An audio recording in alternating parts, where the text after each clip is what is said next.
প্রিয় ছাত্রছাত্রীরা, আজকের অনলাইন ক্লাসে তোমরা যারা বিভিন্ন স্কুলে বা রামকৃষ্ণ মিশনের বিভিন্ন স্কুলে তোমরা ষষ্ঠ শ্রেণীতে ভর্তির পরীক্ষা দেবে, তোমাদের বিজ্ঞান থেকে বা সায়েন্স থেকে কিছু গুরুত্বপূর্ণ মডেল প্রশ্ন আজকের ক্লাসে আলোচনা করব। ঠিক আছে? তো তোমরা মন দিয়ে ক্লাসটা ভালো করে শোনো। আজকের বিজ্ঞানের ত্বক বা স্কিন থেকে আলোচনা করব। ত্বক বা স্কিন থেকে যে প্রশ্নগুলো সাধারণত পরীক্ষায় আসে সেই ধরনের প্রশ্ন আজ ক্লাসে আলোচনা করব। ঠিক আছে? তা ক্লাসটা ভালো করে মন দিয়ে শোনো, শুনে তোমরা দেখো তোমাদের কেমন লাগছে। যদি ভালো লাগে অবশ্যই তোমরা কমেন্টস করে জানাবে, তাহলে পরে আরও বিজ্ঞানের ক্লাস নেব। আর যদি কোনো সমস্যা হয় বা তোমাদের কোনো মতামত থাকে সেটাও কমেন্টস করে জানাবে। আর যদি তোমরা আজকে আমার চ্যানেলে প্রথম ক্লাস করে থাকো, সাবস্ক্রাইব করে রেখো, পরবর্তী ক্লাসের লিঙ্কগুলো পেয়ে যাবে তাহলে। ঠিক আছে? তো শুরু করছি। ত্বক বা স্কিন, এখান থেকে যেসব প্রশ্নগুলো পরীক্ষায় আসে সাধারণত সেগুলি হলো: 1 নম্বর প্রশ্ন, ত্বকের কয়টি স্তর কী কী? ত্বকের 3টি স্তর। এক হচ্ছে এপিডার্মিস, 2 হচ্ছে ডার্মিস, আর 3 নম্বর হচ্ছে হাইপোডার্মিস। তাহলে 1 নম্বর হচ্ছে এপিডার্মিস, 2 নম্বর হচ্ছে ডার্মিস, আর 3 নম্বর হচ্ছে হাইপোডার্মিস। বোঝা গেল? এবার হচ্ছে 2 নম্বর প্রশ্ন, ত্বকের এপিডার্মিস স্তরে মেলানোসাইট কোষ থাকে। পরীক্ষা আসে মেলানোসাইট কোষ কোথায় থাকে, কোন স্তরে থাকে? তাহলে বলতে হবে ত্বকের এপিডার্মিস স্তরে মেলানোসাইট কোষ থাকে। এই কোষের কাজ কি? এই কোষ ত্বকের বর্ণ নির্ধারণে, অর্থাৎ ত্বকের যে কালার, কালো হবে না ফর্সা বা কালো ফর্সার মাঝামাঝি যেমন কালার, শরীরে যেমন বিভিন্ন মানুষের বিভিন্ন কালার, এই কালার বর্ণ নির্ধারণে কিন্তু সাহায্য করে এই মেলানোসাইট কোষ। ঠিক আছে? এই মেলানোসাইট কোষে মেলানিন নামক এক ধরনের রঞ্জক থাকে। মেলানিন নামক এক ধরনের রঞ্জক থাকে যা ত্বকের বর্ণ নির্ধারণে সাহায্য করে। পরীক্ষায় কিন্তু এখান থেকে অনেক রকমের প্রশ্ন হতে পারে। ঠিক আছে? এই একটা প্রশ্ন, খুবই গুরুত্বপূর্ণ প্রশ্ন। পরের যে প্রশ্নটা সেটা হলো যে কোষ কাকে বলে? জীবদেহের গঠনগত ও কার্যগত একক হলো কোষ। জীবদেহের গঠনগত ও কার্যগত একক হলো কোষ। যেমন সব থেকে বড় কোষকে পরীক্ষা আসে, সব থেকে বড় কোষ কার? সেটা হলো উট পাখির ডিম। উট পাখির ডিম হলো সব থেকে বড় কোষ। তাহলে পরীক্ষায় যদি আসে সব থেকে বড় কোষের নাম কি, তখন বলতে হবে উট পাখির ডিম। ঠিক আছে? কোষ নিয়ে আমি পরে তোমাদের সাথে আলাদা একটা ক্লাস করব। কোষ থেকে যা যা প্রশ্ন হতে পারে সেগুলো আমি বলে দেবো। এখন তোমরা এটাই জেনে রাখো। ঠিক আছে? আর তোমরা যদি জানো যে সব থেকে ক্ষুদ্রতম বা ছোট কোষ কী পৃথিবীর, তা সেটা তোমরা কমেন্টস করে জানাতে পারো। আচ্ছা, পরের প্রশ্ন, সাপ, টিকটিকি প্রভৃতি সরীসৃপ প্রাণীর দেহের যে আঁশ থাকে এটা হলো বহিত্বকীয় আঁশ। বহিত্বকীয় আঁশ, ব হয়হস্যি বিসর্গ, তয় বয় কয় দীর্ঘি অন্তস্তীয়, বহিত্বকীয় আঁশ। ঠিক আছে? তারপর হচ্ছে রুই, কাতলা প্রভৃতি যে মাছ, এই মাছের দেহে যে আঁশ থাকে তাকে বলে সাইক্লয়েড আঁশ। সাইক্লয়েড আঁশ, সাইক্লয়েড অন্তঃসহায়কার হস্যই, কয়লয় অন্তঃস্থ একার ড, সাইক্লয়েড আঁশ। ঠিক আছে? তারপর হচ্ছে কই, ভেটকি প্রভৃতি মাছের দেহে যে আঁশ থাকে সেটা হলো টিনয়েড আঁশ। টিনয়েড, টয়হস্যি দন্তন্য অন্তঃস্থ একার ড, টিনয়েড আঁশ। আর হাঙর, শঙ্কর প্রভৃতি মাছের দেহে যে আঁশ থাকে সেটা হলো আণুবীক্ষণিক প্লাকয়েড আঁশ। শুধু প্লাকয়েড আঁশ বলেই হবে। পয়লয় জফলা আকার ক অন্তঃস্থ একার ড, প্লাকয়েড আঁশ। দু একবার ভালো করে শুনে নিয়ে খাতায় লিখে নাও। ঠিক আছে? এইভাবে বাড়িতে এগুলো রেডি হবে। তাহলে 3-4 প্রকার আঁশ বললাম। টিকটিকি সাপের হলো বহিত্বকীয় আঁশ, রুই কালদার হলো সাইক্লয়েড আঁশ, কই ভেটকির হলো টিনয়েড আঁশ, আর হাঙর শঙ্কর মাছের হলো প্লাকয়েড আঁশ। ঠিক আছে? আর তোমরা জানো সবাই যে কোনো ব্যাঙ, সোনা ব্যাঙ, ব্যাঙ হলো উভয়চর প্রাণী। ঠিক আছে? ব্যাঙের কোনো ত্বক থাকে না, ব্যাঙ কিন্তু নগ্ন, ত্বক নগ্ন, ব্যাঙের ত্বক কিন্তু নগ্ন। ত্বক থাকে না, না ত্বক থাকে কিন্তু ত্বকের উপরে কোনো আঁশ নেই।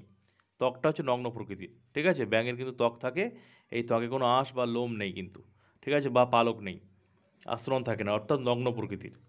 এগুলো মনে রাখে ভালো করে। তারপরের প্রশ্ন যেগুলো খুবই গুরুত্বপূর্ণ, আমাদের শরীর থেকে যে ঘাম বেরোয় ঘর্মগ্রন্থি থেকে, এই ঘামের মধ্যে কি কি বেরোয়? ইউরিয়া, লবণ। ইউরিয়া, লবণ। ঠিক আছে? আর একটা ভীষণ গুরুত্বপূর্ণ প্রশ্ন, সূর্যালোকে অর্থাৎ সূর্যের আলোতে আমাদের শরীরে অতি বেগুনি রশ্মির প্রভাবে মানব শিশুর দেহে ভিটামিন ডি সংশ্লেষিত হয়। দেখবে ছোটোবেলায় তোমরা ছোটো ছিলে যখন, বা আমরা ছোটো ছিলাম, আমাদের কিন্তু গায়ে তেল মাখিয়ে মাঝে মাঝে রোদে দেওয়া হতো, রোদে রাখা হতো, রোদে বসতাম, খেলা করতাম। তোমরা ছোটোবেলায় তোমাদেরও রাখা হতো এইভাবে। দেখবে, কেননা কি সূর্যের যে আলো তার থেকে অতি বেগুনি রশ্মি থাকে, যেটা আমাদের দেহে ভিটামিন ডি সংশ্লেষ করে, ভিটামিন ডি সংশ্লেষ করে। ভীষণ গুরুত্বপূর্ণ, এটা পরীক্ষা আসতে পারে। তারপরে দেখো আরও একটা গুরুত্বপূর্ণ প্রশ্ন, ভিটামিন ডির অভাবে কি কি রোগ হয়? মানব শিশুর দেহে রিকেট, আর বড়দের অস্ট্রিওম্যালেশিয়া। অর্থাৎ শিশুদের রিকেট রোগ হয়, রিকেট, আর বড়দের অস্ট্রিওম্যালেশিয়া। দন্তস্বয়টায় হস্যি ও অস্ট্রিও, ময়জবলা আকার লয় আকার, দন্তস্বয় হস্যি অন্তস্বয় আকার ম্যালাসিয়া। ঠিক আছে। আচ্ছা, ভিটামিন ডি কিন্তু অস্থি গঠনে অর্থাৎ হাড় গঠনে সাহায্য করে, এটা বুঝলে। এবার দেখো কিছু কিছু প্রাণী যাদের ত্বক রূপান্তরিত হয়েছে, যেমন সজারুর লোমটা শক্ত সুচালো কাঁটায় পরিণত হয়েছে। সজারুর যে কাঁটাগুলো দেখো, ওটা কিন্তু ওর লোম। ঠিক আছে। তারপরে দেখো গন্ডারের যে খড়গ, নাকের কাছে দেখবে গন্ডারের একটা খড়গ মতো থাকে নাকের কাছে। ঠিক আছে। এটা কিন্তু ক্যারাটিন নির্মিত, ক্যারাটিন। ঠিক আছে। আমাদের দেহে যেমন মাথা, চুল, নখ, এগুলো কিন্তু ক্যারাটিন নির্মিত। তা যাই হোক, এটা হলো জমাট বাঁধা চুল। গন্ডারের মাথার নাকের কাছে যে খড়গটা, এটা কিন্তু জমাট বাঁধা চুল, চুলগুলো জমাট বেঁধে রূপান্তরিত হয়ে খড়গতে পরিণত হয়েছে। আর মনে রাখবে, মানুষের চুল, নখ, এগুলো কিন্তু ক্যারাটিন দ্বারা নির্মিত, অর্থাৎ ক্যারাটিন নির্মিত। ঠিক আছে। তারপরের প্রশ্ন, কাকাতুয়া ঝুঁটি আসলে কিন্তু একটা পালক। কাকাতুয়া ঝুঁটি আসলে কি? পালক। অনেকগুলো পালক নিয়ে কাকাতুয়া ঝুঁটি তৈরি হয়েছে, পরীক্ষায় কিন্তু আসে। ভেরি ভেরি ইম্পর্ট্যান্ট প্রশ্ন। আচ্ছা, তারপরে প্রশ্ন, মানুষের ত্বকে ডারমিসের তলায় থাকে কি? হাইপোডারমিস। মানুষের ত্বকে ডারমিসের তলায় কে থাকে? কোন স্তর থাকে? হাইপোডারমিস। তারপরের প্রশ্ন দেখো, হেয়ার ফলিকল থাকে ত্বকের ড্যাশ স্তরে। হেয়ার ফলিকল মানে আমাদের চুলগুলো, চুলের যে গোড়াটা বা চুল যেখান থেকে উৎপন্ন হচ্ছে, সেটা থাকে ডারমিস স্তরে, মনে রাখবে। তারপরে হচ্ছে দেখো, বহিত্বকীয় আঁশ থাকে কার? রুই মাছের, কই মাছের, টিকটিকির, না পায়রার? টিকটিকিতে থাকে, একটু আগে বললাম। ভেটকিতে মাছের যে আঁশ থাকে তার নাম কি? সাইকোলয়েড, টিনয়েড, বহিত্বকীয় না গ্যানয়েড? তা মনে রাখবে এটা, একটু আগেই বলেছি তোমাদের, যদিও ভেটকি মাছে থাকে টিনয়েড। আচ্ছা, তারপরে প্রশ্ন, মানব শিশুদের ত্বকে সংশ্লেষিত হয় ভিটামিন এ, ডি, ই না কে? অবশ্যই ভিটামিন ডি। ঠিক আছে। এগুলো মনে রাখবে, ভেরি ভেরি ইম্পর্ট্যান্ট প্রশ্ন। আচ্ছা, তারপরে দেখো শূন্যস্থান পূর্ণ আসতে পারে, একটা দুটো শূন্যস্থান পূর্ণ তোমাদের বলে দিই, যেগুলো বললাম এখান থেকে শূন্যস্থান পূর্ণ আসতে পারে। জীবদের গঠনগত কার্যগত একক হলো ড্যাশ, তখন হবে কোষ। ঠিক আছে। তারপরে এই যেমন হতে পারে, ভিটামিন ডি মানবদের ড্যাশ গঠনের সাহায্য করে, অস্থি গঠনের সাহায্য করে। ঠিক আছে। তারপরে দেখো, পক্ষী শ্রেণীর প্রাণীর দেহে ড্যাশ দ্বারা আবৃত, পালক দ্বারা আবৃত। তারপরে আসতে পারে, রুই মাছের দেহ ড্যাশ আঁশে আবৃত, সাইক্লয়েড আঁশ দ্বারা আবৃত। ঠিক আছে। তারপরে দেখো, সঠিক না ভুল সেটাও আসতে পারে, যেমন দেখো, ত্বকের এপিডার্মিস স্তর হলো জল প্রতিরোধী স্তর। ত্বকের এপিডার্মিস স্তর হলো জল প্রতিরোধী স্তর, এটা ঠিক, সঠিক এটা। ঠিক আছে। তারপরে দেখো আরেকটা হতে পারে, ভিটামিন এর অভাবে মানব শিশুর অস্ট্রিওম্যালেশিয়া রোগ হয়। ভিটামিন এর অভাবে, তাই ভুল এটা। ভিটামিনের অভাবে অস্ট্রিওম্যালেশিয়া হয় না। কোন ভিটামিন সেটা মেনশন করতে হবে, একটু আগে আমি তোমাদের বলেছি। ঠিক আছে। তারপরে দেখো, যে স্তম্ভ মেলাতে বলতে পারে, মানে এদিকে ওদিকে উল্টো পাল্টা থাকতে পারে, কয়ের সাথে এটার সাথে যা মিলবে সেটা তোমাদের বলতে হবে। যেমন আমি তোমাদের আনসারটা বলে দিই, স্তম্ভ মেলানোটা তোমরা পারবে, জানো তোমরা, ইংলিশে করেছো বা বিজ্ঞানে ভূগোলে এগুলো থাকে স্তম্ভ মেলানোটা। যাই হোক, ঘর্মগ্রন্থির সাথে যে রিলেশন হবে সেটা হলো ডারমিস স্তর। ঘর্মগ্রন্থির সাথে ডারমিস স্তর রিলেশন রয়েছে।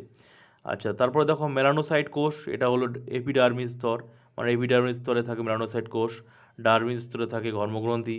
ভিটামিন ডির সাথে রিলেশন হবে রিকেট, বুঝতেই পারছো, অভাবে রিকেট রোগ হয় ভিটামিন ডির অভাবে। আর বহিত্বকীয় আঁশ হবে সরীসৃপ প্রাণীর হবে বহিত্বকীয় আঁশ। ঠিক আছে। তো আজকের অনলাইন যে বিজ্ঞান ক্লাসে তোমাদের ত্বক বা স্কিন থেকে যেরকম ধরনের প্রশ্ন হয় সাধারণত, ইম্পর্টেন্ট প্রশ্ন বলে দিলাম, কিছু কিছু প্রশ্ন। আরও কয়েকটা প্রশ্ন রয়েছে আমি তোমাদের বলতে পারি, সেটা যেমন আগেও বলেছি, যদিও খুবই গুরুত্বপূর্ণ। যেমন সবচেয়ে বড় কোষ হলো উট পাখির ডিম, আমি ছোটো কোষটা তোমাদের কমেন্টস করে জানাতে বললাম, তোমরা কমেন্টস করে জানাবে, না পারলে পরের ক্লাসে বলে দেবো। আচ্ছা, এটা গেল 1 নম্বর। আর একটা খুবই গুরুত্বপূর্ণ প্রশ্ন, আমাদের যে চুল এবং নখের বৃদ্ধি ঘটে, এটা কিসের প্রভাবে, কোন উপাদান? এটা হলো ক্যারাটিন, একটু আগে কিন্তু বলেছি আমি আলোচনার মধ্যে, ক্যারাটিন। ঠিক আছে, এটা মনে রাখবে। আচ্ছা, সজারুর লোমগুলি আসলে কি? এগুলো একটু আগে বলা হলো, খুব শক্ত সূচালো কাঁটার মতো সজারুর লোমগুলো, এগুলো এক ধরনের লোম বা চুল মতো, ঠিক আছে, সজারুর। আচ্ছা, মানুষের ত্বকে কোন স্তর থেকে লোম উৎপন্ন হয়? ডার্মিস স্তর থেকে। তাই এরকম ধরনের প্রশ্ন ত্বক থেকে আসে। ত্বক থেকে পরীক্ষায় যদি কোনো প্রশ্ন আসে এইগুলো থেকেই আসবে, এর বাইরে কোনো প্রশ্ন সাধারণত পরীক্ষা আসে না। এটাই ভালো করে শোনো, ভালো করে ক্লাসটা, এবং খাতায় লিখে লিখে বাড়িতে প্র্যাকটিস করো। তো এর থেকে তোমরা আশা করছি কমন পেয়ে যাবে যদি ত্বক থেকে কোনো প্রশ্ন আসে পরীক্ষায়। ঠিক আছে, তো কেমন লাগলো ক্লাসটি অবশ্যই তোমরা কমেন্টস করে জানাবে।